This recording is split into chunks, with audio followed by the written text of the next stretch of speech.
Bom, descrevendo a parte dos componentes de rede ainda, então sistemas finais, eles acessam a internet por meio de provedores de serviço de internet.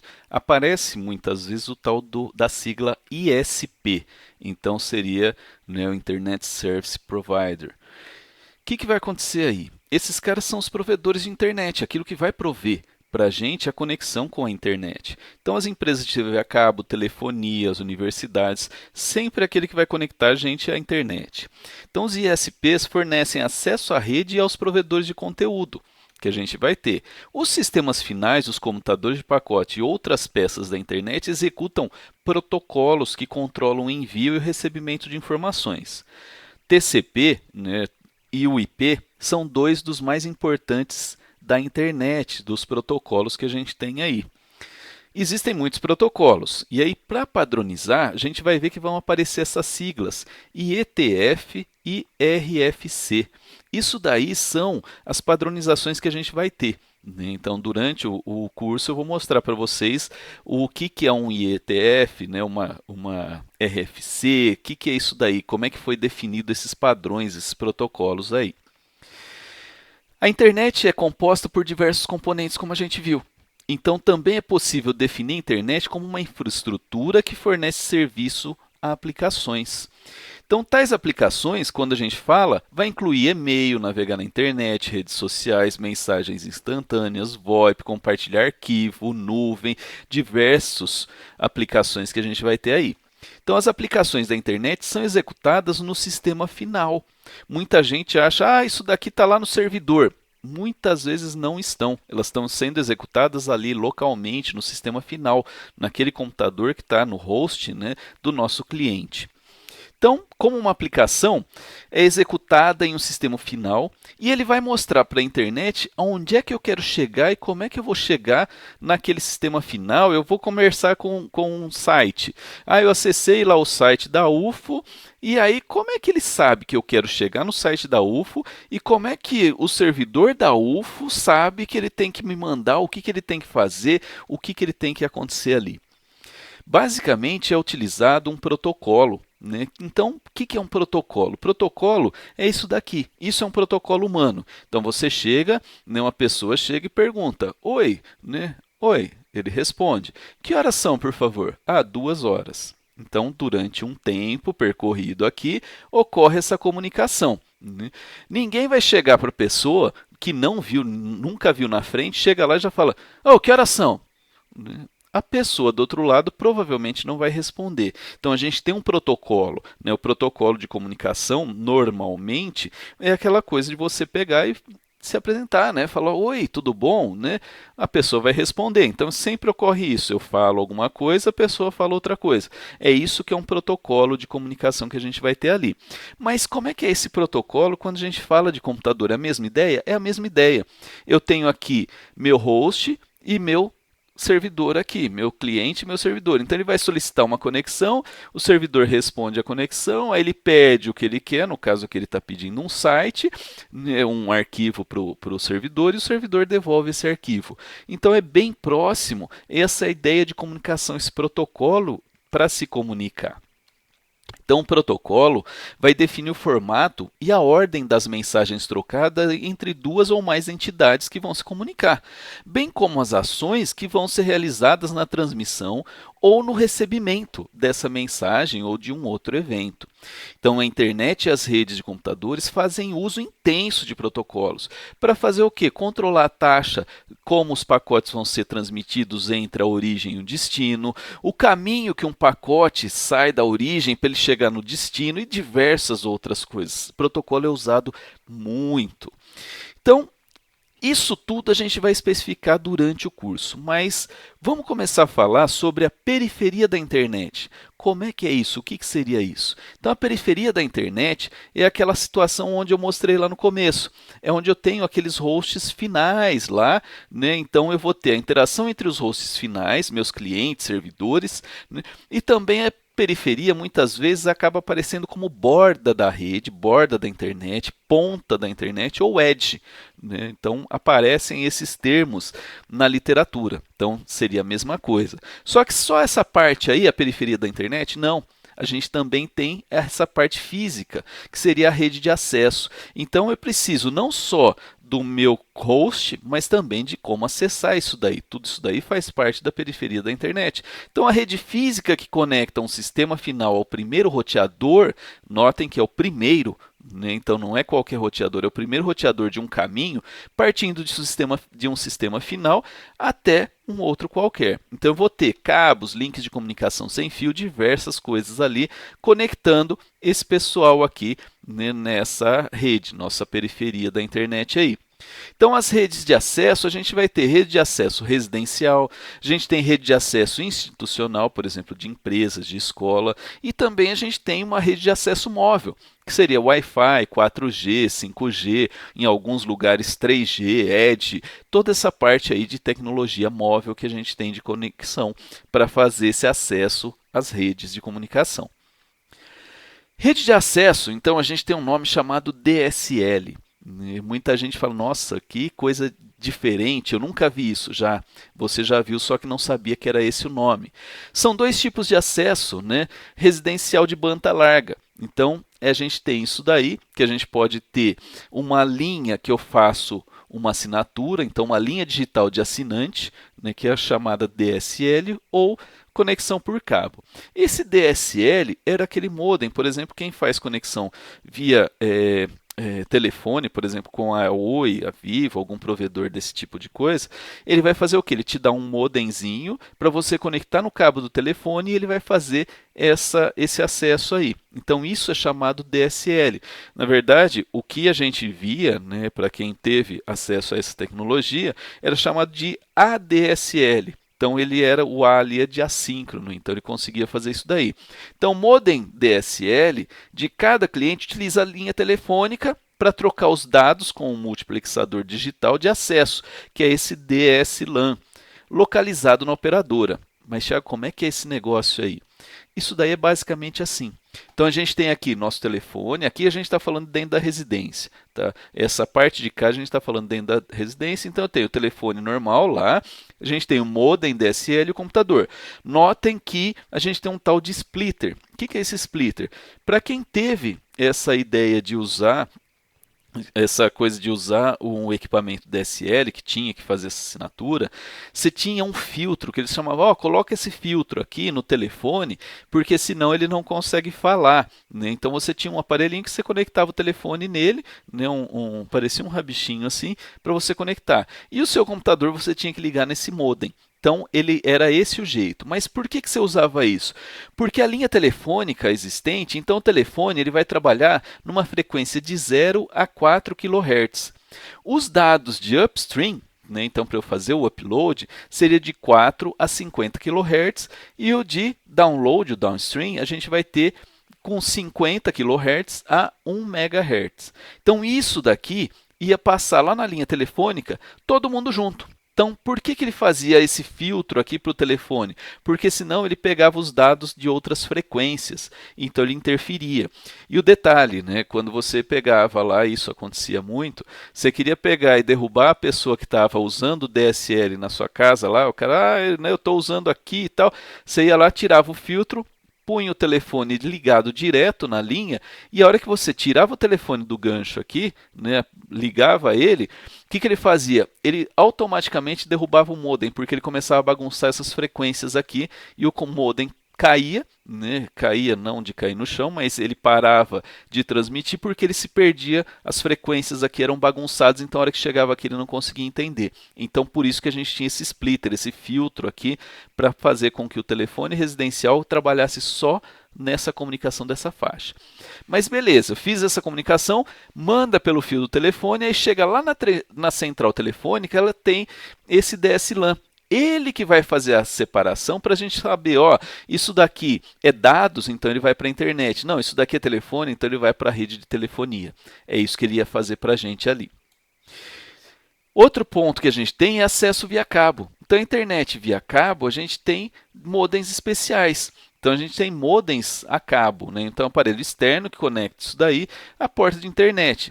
Isso daí normalmente é feito por distribuição de cabo, né? Então a gente está falando aqui de um cabo de televisão, normalmente, né? Por isso que ele fala de distribuição através de um cabo coaxial.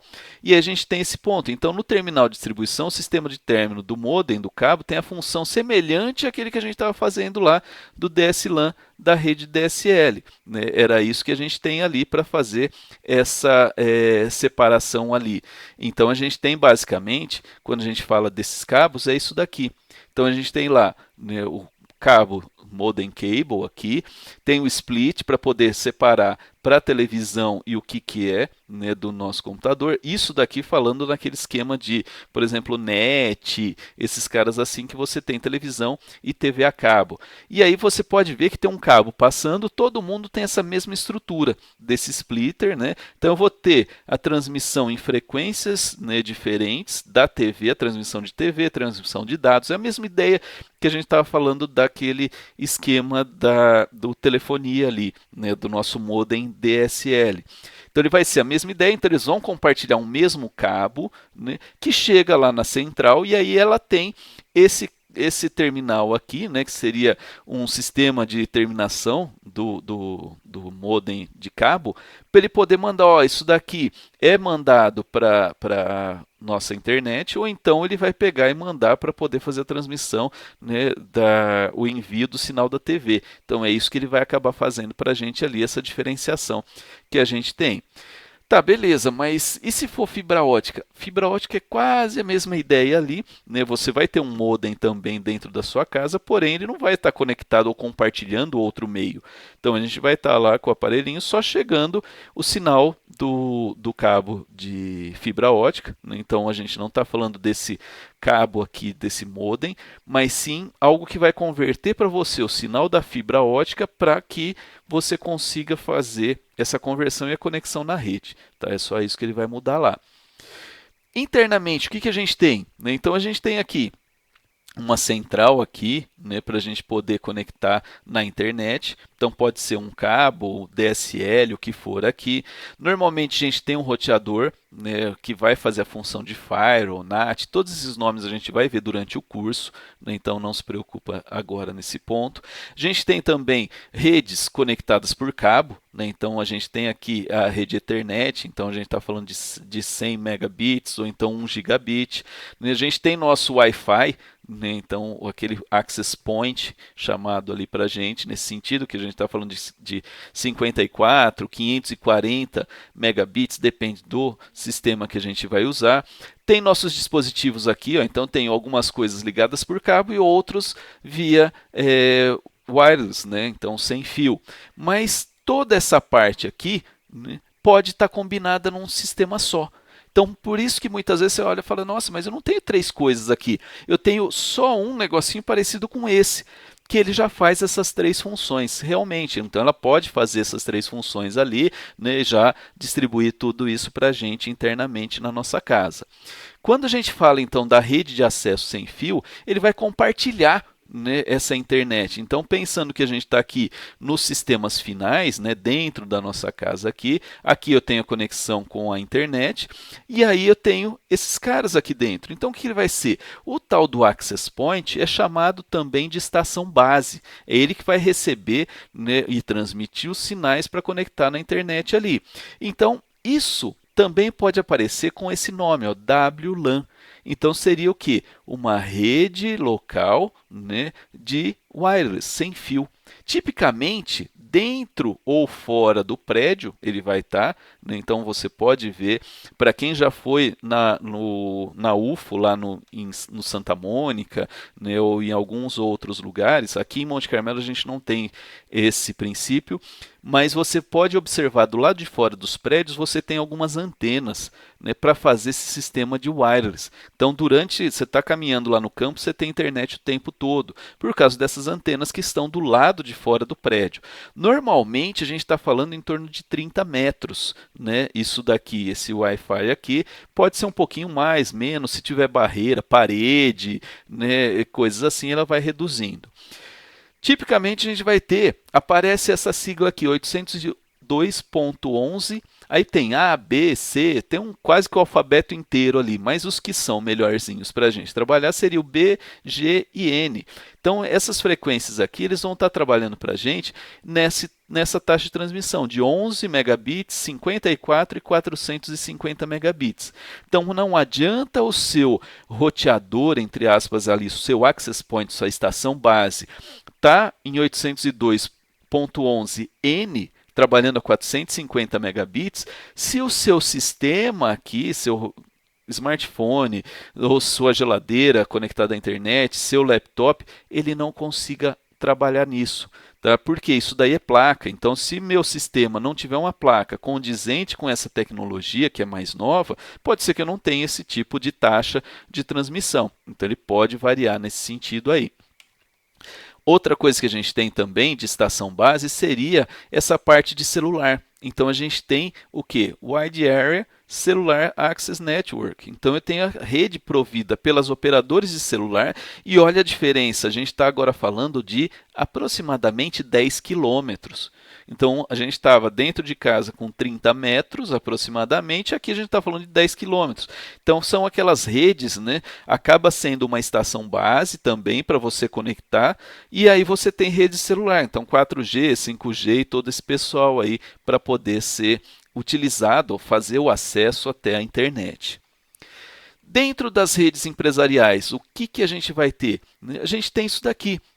É uma mesma estrutura? Basicamente, só que a gente vai ter algumas coisas diferentes. A gente tem um link, né, de comunicação, a gente tem um roteador dentro da instituição, tem switches, a gente tem a parte dos servidores aqui, tem as redes de cada lugar. Então a gente está falando disso daí da parte de companhias das empresas, das universidades, elas trabalham mais ou menos assim. E acaba tendo uma mistura de cabo, tecnologia sem fio, fazendo tudo isso daí, conectando a uma mistura de switches, roteadores e um monte de conectores ali, de coisas para a gente poder, de dispositivos para a gente poder fazer esse acesso à internet dentro ali. Então a gente tem, por exemplo, internet, né, a parte de Ethernet, acesso por cabo. Então seria a ideia daquele, entre aspas, cabo azul. A gente está falando de 100 megabits, gigabit, 10 gigabits e assim por diante. Quando a gente fala de Wi-Fi, né, então a gente já tem nosso ponto de acesso sem fio de 11, 54, 450, tem várias faixas ali de velocidades para esse tipo de acesso. Na outra ponta, a gente tem, por exemplo, as redes de data center, que muita gente fala, beleza, tem um data center, o que seria isso daí? Um centro de dados, ótimo. Só que olha a diferença básica que a gente tem num data center para aquilo que a gente tem em casa. A gente está falando de links com largura de banda de 10 a 100 gigabits. Né? Então eu vou ter a união de centenas a milhares de servidores. Esses negócios preto aqui, ó, são racks. Aqui dentro eu estou falando, né, normalmente a gente está com diversos computadores, servidores aqui dentro. Então nós estamos falando aqui, né, de cada rack desse ter pelo menos uns 15, né, 10 a 15 servidores aqui. Olha o tanto que a gente tem. Tá? Olha essa estrutura. Isso daqui é do centro de processamento ali, né, de computação lá da Universidade de Massachusetts. Então ele tem, né, para você ver a estrutura que se tem para processar os dados, isso daí. Então a gente está falando de esses data centers aqui, né, estão conectados. Olha o cabinho azul aqui, tem o amarelo também ligando, mas a gente está fazendo a conexão, toda a conexão de rede é passada aqui em cima, né, tem todo um sistema de refrigeração, pode ver aqui atrás que tem o painel de energia, então é uma coisa diferenciada ali, não é aquela coisa mais caseira como a gente tem na nossa casa, mais tranquilo ali de se trabalhar, porque se parar um data center desse, não está parando só a minha internet, né, só o que eu estou acessando ali em casa, está parando assim para centenas, milhares de pessoas que estão trabalhando com esses dados ali dentro. Para as próximas, né, as atividades para o próximo encontro, então a gente está falando do quê? Né, tudo que a gente falou aqui foi o livro do Kurose, a base, né, rede de computadores na 5ª edição, né, algumas coisas, imagens são da 6ª, da 7ª, da 8ª edição, que é a mais nova.